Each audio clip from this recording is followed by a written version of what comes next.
ઉપયોગી છે. બરાબર, બંને ટોપિક જે છે એના થોડા ડિટેલમાં ડિસ્કશન કરવાના છે અને સાથે સાથે એ પદ્ધતિ છે એનો ઉપયોગ આપણે આર્ટિફિશિયલી ખેતીની અંદર ફાર્મિંગ કરવું છે તો એની અંદર કેવી રીતે કરી શકાય એના માટે વાત કરવાની છે.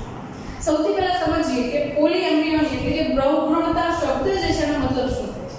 બરાબર, બહુ એટલે ખબર છે આપણને ઘણા વધારે, બરાબર, અને ભ્રૂણતા એટલે અહીંયા શબ્દ દર્શાવે છે ભ્રૂણ. બરાબર, મતલબ આપણે એવું કાઢી શકીએ પોલી એમ્બ્રિયોની એટલે તો કે ઘણા બધા મેની એમ્બ્રિયોસ વિધિન સિંગલ સીડ. બરાબર, તો અહીંયા આપણે હું એવું કહીશ કે એક જ બીજની અંદર જ્યારે ઘણા બધા વધારે પ્રમાણની અંદર મને ભ્રૂણ જોવા મળે છે ત્યારે એ પરિસ્થિતિને હું શું કહીશ? Poly embryo.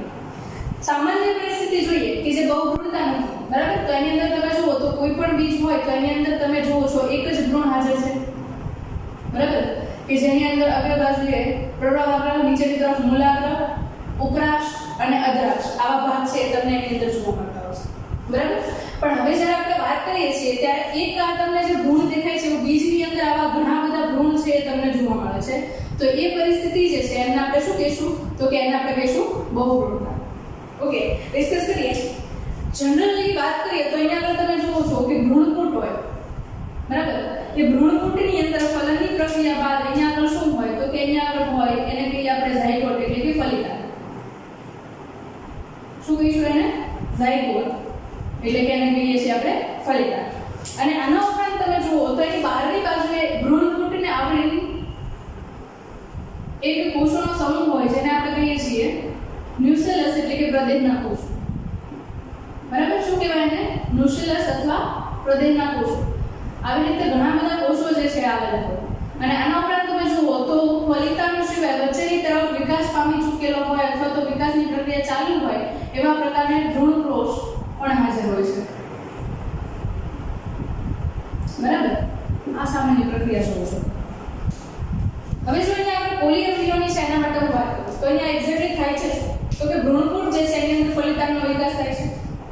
તો અહીંયા તમે જુઓ તો આ જે વસ્તુ છે એ ન્યુસેલસના સેલ એટલે કે ભ્રૂણ કોષ જે છે ન્યુસેલસના સેલ એટલે કે પ્રદેહના કોષો છે.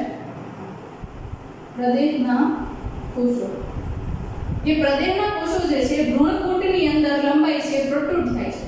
બરાબર, એટલે આવી રીતે ભ્રૂણપૂટની અંદર પ્રદેહના ઘણા બધા કોષો જે છે એ ખેંચાઈ આવે છે. ઓકે, હવે જે પ્રદેહનો અંદરની તરફ ખેંચાઈને આવેલો દરેક કોષ છે દરેક કોષ છે ભવિષ્યની અંદર ભ્રૂણની અંદર વિકાસ પામશે. બરાબર, આપણને ખબર છે કે ફલિતાંડ છે એમાંથી ધીરે ધીરે વિકાસનો વિકાસ થાય તો કે ભ્રૂણનો વિકાસ. બરાબર, એમ્બ્રિયો છે એનું ડેવલપમેન્ટ થાય અને એ એમ્બ્રિયો છે ભ્રૂણ જે છે એ મેચ્યોર સીડ પુખ્ત બીજની અંદર કંઈક આવી રીતે પોઝિશનમાં હોય છે. બરાબર, તો અહીંયા ન્યુસેલસના સેલ છે પ્રદેહના જેટલા પણ કોષો છે બધા જ કોષો જે છે એમની અંદરથી હવે પછી શું વિકાસ પામશે તો કે ફલિતાંડની જેમ ભ્રૂણનું નિર્માણ એ દરેક કોષ લંબાયો છે એના દ્વારા થશે. એટલે જનરલ શું હતું તો કે એક ભ્રૂણપૂટ હોય એની અંદર એક જ ફલિતાંડ હોય એક ફલિતાંડમાંથી માત્ર એક જ ભ્રૂણનું નિર્માણ થતું હતું, સિંગલ એમ્બ્રિયો ડેવલપ થતો. એના બદલે અહીંયા પ્રોસેસ જે છે એની અંદર શું થાય છે તો કે ભ્રૂણપૂટ તો એક જ છે પણ એની અંદર ભ્રૂણનું નિર્માણ જે છે ઘણા બધા વધારે પ્રમાણની અંદર વધી શકે છે. તો જ્યારે એક જ બીજની અંદર આવી રીતે ઘણા બધા ભ્રૂણ તમને હાજર જોવા મળે ત્યારે એ પ્રક્રિયાને આપણે શું કહીશું? બહુભ્રૂણતા. બરાબર, એટલે અહીંયા લખી શકીએ આપણે એક જ બીજમાં ઘણા બધા ભ્રૂણ જોવા મળે ત્યારે એ પ્રક્રિયા આપણે બહુભ્રૂણતા તરીકે ઓળખશું, પોલી એમ્બ્રિયોની તરીકે ઓળખશું. બરાબર, ફર્સ્ટ ઓફ ઓલ વાત કરીએ તો પોલી એમ્બ્રિયોની જે છે આપણને મેંગો એટલે કે કેરી અને નારંગી ઓરેન્જ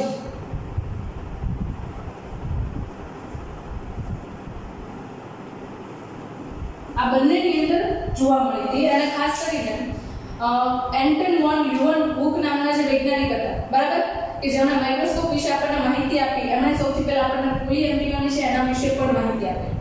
બરાબર, એમણે સૌ પ્રથમવાર નારંગી જે છે એની અંદર એના બીજની અંદર પોલી એમ્બ્રિયોની છે એનો અભ્યાસ કર્યો.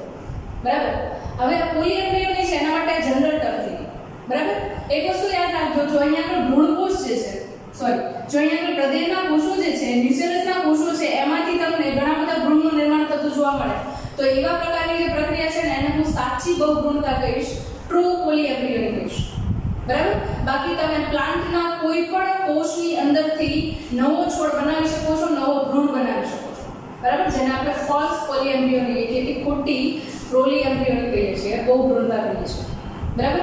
હવે સૌથી પહેલા વાત કરીએ કે મારે અહીંયા આગળ જો પોલીએમ્બ્રિયોની છે એમને ખેતીની અંદર ફાર્મિંગની પ્રોસેસમાં યુઝ કરવો હોય તો કેવી રીતે કરશું? સિમ્પલ છે. બરાબર. હવે એક એક્ઝામ્પલ લઈએ આપણે. ફોર એક્ઝામ્પલ મારી પાસે એક મોટું ફાર્મ છે કે જેની અંદર મારે મેંગો છે, આંબો જે છે એમના પ્લાન્ટેશન કરવું છે. બરાબર, એમના પ્લાન્ટનું પ્લાન્ટેશન કરવું છે. મારે એ પ્લાન્ટ જે છે એમના વડે ખેતી કરવી છે અને અર્નિંગ કરવું છે, પૈસા કમાવા છે. તો એ પરિસ્થિતિની અંદર શું થાય? જો આપણે બિઝનેસની દ્રષ્ટિએથી વિચારતા હોય, કારણ કે ખેડૂત જે છે એમના માટે ખેતી છે એ પોતાનો રોજીરોટી છે, એમનો બિઝનેસ છે. તો જ્યારે હું એવું વિચારતી હોઉં ત્યારે મારે કસ્ટમર જોવા પડે. એને એ કસ્ટમર છે એ શું વિચારે? તો કે હું જે ફાર્મની અંદરથી કેરી લઉં છું એ બધી કેરી છે એનો ટેસ્ટ સેમ હોવો જોઈએ, સાઈઝ સેમ હોવી જોઈએ, મને મળે છે એની અંદર કહેવાય ને ઇમ્યુનિટી સ્ટ્રોંગ હોય એવા પ્લાન્ટ જોઈએ. બરાબર. તો આવા પ્રકારની કેરેક્ટરિસ્ટિક છે એ પ્લાન્ટની અંદર મને જોઈએ છે. બરાબર. હવે જો હું કેરી છે એમના બીજ લાવું, એટલે કે ગોટલી લાવું, એટલે એ ગોટલી જે છે આખા ખેતરની અંદર વાવું, તો ભવિષ્યમાં એની અંદરથી જે મને પ્લાન્ટ મળશે એની અંદર કોઈ ગેરંટી નથી કે મને જે પ્લાન્ટમાંથી મળે છે એ બધી જ કેરી છે એ સરખા પ્રકારની છે. કારણ કે બધી જે ગોટલી છે એ બધી ગોટલી છે લિંગી પ્રજનન વડે ઉત્પન્ન થઈ છે. એક જ આંબાના પ્લાન્ટમાંથી ભલે હું લાવું છું તો, અને લિંગી પ્રજનનના કારણે શું થયું હોય તો કે લક્ષણો છે એમને અદલા બદલી થઈ ગઈ હોય અને એના કારણે તમને એક સરખા પ્રમાણની અંદર લક્ષણો જોવા મળશે. એટલે બધા આંબા છે એની અંદર કેરી અલગ અલગ પ્રકારની આવશે. અમુક કેરી છે મોટી છે, અમુક કેરી નાની છે પણ મીઠી છે, અમુક કેરી છે ખાટી છે, અમુક કેરી જે છે એની અંદર ઈયળ જીવાત જલ્દી પડી જાય છે, અમુક પ્લાન્ટ જે છે એની હાઈટ બહુ નીચી છે. આવા ઘણા બધા પ્રોબ્લેમ્સ છે. અને એને લઈને અસોર્ટિંગ કરું તો માર્કેટની અંદર વેચવા જઈએ ત્યારે પણ એવું થાય મોટું ફળ છે, મીઠું ફળ છે, ઇમ્યુનિટી સ્ટ્રોંગ છે, એની મને પ્રાઇસ હાઈ મળશે. અને જેમની ઇમ્યુનિટી સ્ટ્રોંગ નથી, ફળ નાનું છે, કેરી ખાટી છે, એની પ્રાઇસ છે લો મળશે. પણ જ્યારે આપણે ખેતી કરીએ છીએ ત્યારે આવું વિચારી શકાય નહીં. બરાબર. કારણ કે આપણે ઘણા બધા વર્ષો સુધી એની અંદર મહેનત કરતા હોઈએ, અંતે ફ્રૂટ આવે ત્યારે આવા આવે તો એ આપણે ખેતી માટે સારું ન કહેવાય. તો એના માટે એક ઓપ્શન છે. મેં એક જ પ્લાન્ટ છે અને વિચારી મેં ફોર એક્ઝામ્પલ એક આ કેરીનો પ્લાન્ટ છે મારી પાસે અવેલેબલ છે, જેની અંદર કેટલાક લક્ષણો છે. કેરી છે એ મોટી છે, બીજું કેરી જે છે એ જલ્દી પાકી જાય છે, ઝડપથી પાકી જાય છે, ત્રીજું રોગ પ્રતિકારક ક્ષમતા છે વધારે છે, જીવાત છે એમની સામે પ્રતિકારકતા વધારે છે, લાંબા સમય સુધી આંબાની કેરી છે એ એમને વ્યવસ્થિત જાળવી શકે છે. આવો એક પ્લાન્ટ જે છે એને મેં જોઈને રાખ્યો છે. હવે શું કરવું? તો કે આ પ્લાન્ટ જે છે ને એની અંદરથી હું ખાલી થોડા કોષો લઈશ. શું કરીશ? થોડા કોષો લઈશ. બરાબર, કે જે 2n નંબર ઓફ ક્રોમોસોમ ધરાવે છે. અને આ કોષો જે છે એમને હું બહારથી એવું મટીરિયલ આપીશ કે એવું દ્રાવણ આપીશ કે જેના દ્વારા એના પોષણની જરૂરિયાત છે પૂર્ણ થઈ છે. બરાબર. એટલે દરેકે દરેક જે આ કોષ મેં લીધો છે પ્લાન્ટની અંદરથી એ દરેક કોષ જે છે એ ધીરે ધીરે કરતા શેમાં રૂપાંતરિત થશે? તો કે ભ્રૂણની અંદર રૂપાંતરિત થશે. અને એ ભ્રૂણ જે છે એમાંથી ભવિષ્યમાં આપણે આ પ્લાન્ટ જે છે એ બનાવી શકીએ છીએ. અને એ પ્લાન્ટ કેવો હશે? તો કે એક્ઝેક્ટલી આ બધી જે કેરેક્ટરિસ્ટિક છે, લાક્ષણિકતાઓ છે, બધી જ એની અંદર પ્રગટ થશે. એવા પ્રકારનો એ વિકાસ થઈને આવશે. બરાબર. તો બહુભ્રૂણતા જે છે એને મારે જ્યારે ખેતીની અંદર ફાર્મિંગની અંદર વિચારવું છે તો હું એને આવી રીતે એપ્લાય કરી શકું છું. Is it clear to all? બરાબર. છતાં પણ જો તમને કોઈ પણ ડાઉટ હોય તો તમે કમેન્ટમાં કમેન્ટ કરી શકો છો, કમેન્ટ બોક્સની અંદર હું તમને ટ્રાય કરીશ કે તમારા આન્સર. બરાબર. બીજો જે ટોપિક છે એ અસહયોગી જનન એપોમિક્સિસ છે. બરાબર. આનો પણ આપણે પહેલા નામ સમજી લઈએ. બરાબર. શું કહેવા માંગે છે? અનો મતલબ આપણે કાઢશું સહયોગ નથી, અસહયોગી જનન એટલે કે અસહયોગી પ્રજનન. બરાબર. પ્રજનનની પ્રક્રિયા માટે મુખ્યત્વે બે કોષો જોઈએ. એક અંડકોષ હોય અને બીજો કયો હોય? તો કે બીજો જે છે નર છે, નર પ્લાન્ટ છે તો એની અંદરથી આવશે નરજન્યુ મેલ યુનિટ્સ. બરાબર. સામાન્ય પરિસ્થિતિ હોય ત્યારે જોઈએ તો આ શું છે? તો કે અંડકોષ છે જે સ્ત્રી કેસર વડે ઉત્પન્ન થશે. બરાબર. બીજું જો તો અહીંયા આગળ શું આવશે એની સામે? તો કે બીજું અહીંયા આગળ આવશે એ હશે નરજન્યુ. બરાબર. જ્યારે નરજન્યુ અને માદાજન્યુ બંને ભેગા થાય છે ત્યારે મને એ મળે છે કેવું હોય? તો કે 2n પ્રકારનો ફલિતાંડ. બરાબર. એક ખાસ જોવાનું છે વસ્તુ કઈ 2n. બરાબર. આ આપણે જોવાનું છે. હકીકતમાં તમે જુઓ તો અંડકોષ અને નરજન્યુ જે છે એ બંને અર્ધીકરણની પ્રક્રિયા છે એમના વડે ઉત્પન્ન થાય છે. મિયોસિસની પ્રક્રિયા છે એમના વડે ઉત્પન્ન થાય છે.